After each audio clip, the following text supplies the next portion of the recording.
You are now watching the one and only Premium Culture Network. Life is lyrical, lyrical, lyrical, lyrical, lyrical.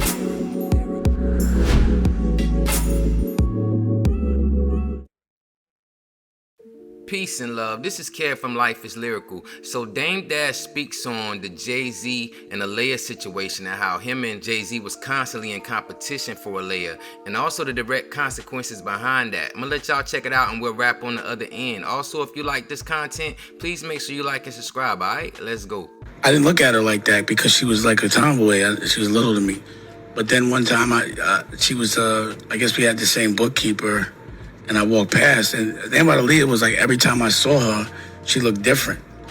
So she had different looks every time, and I was like, who the fuck is that? And then I realized it was Aliyah, and then I just threw my A game. And then, I guess Jay was trying to get at her as well, and I didn't know. And then she, it got brought up, and I was like, fuck both of y'all. But it never worked out for them, and we were both trying to get at her. I kind of eased up, but then we ran into each other. It's a long story. So you and Jay was both getting at Aliyah. Obviously, everybody was getting at Aliyah, bro. Right. She was she'll go to dinner with a nigga, but she wasn't going to just be smashing. So that was the big deal, who could get with Aliyah. You know what I'm saying? Uh-huh. We all put was he bitter? Obviously. Yeah, he felt the way. The true reason of Rockefeller's breakup. But everybody knows that shit.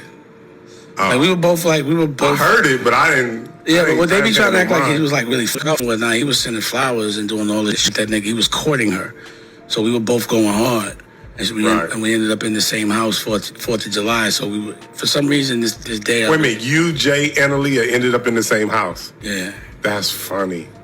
So it was one day it might lean toward him and then it would lean toward me. But I was just on fire that week. I was just, everything I was saying was funny. You know what I'm saying? It was and I remember coming downstairs, it happened. He was like,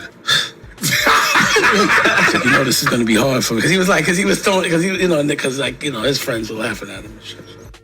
So I was probably a very young adult when all of this was happening. It's really crazy how you look at the people who you looked up to in the industry and you see all of their talent, but then you realize that they just as petty or even more petty than you, and you see these guys lose billion-dollar deals because they be fighting over women. And from what we've heard, Aliyah wasn't the only woman they were fighting over. They were fighting over multiple women, which is widely known as the biggest reason why Rockefeller wasn't able to work out all of this amazing music. These dudes had they pick of the litter when it comes to their choice of women, you know what I'm saying? But instead of focusing on what they can get, they rather have what somebody else got. So please make sure that while we always love these artists and support these artists, that trust in no one but God. These stars appear to have everything in the world, but at the end of the day, they just human, man, and they want and lust for things same way we do. Make sure y'all let me know in the comments how y'all feel about this. This is Care from Life is Lyrical. Peace, love, lyrics.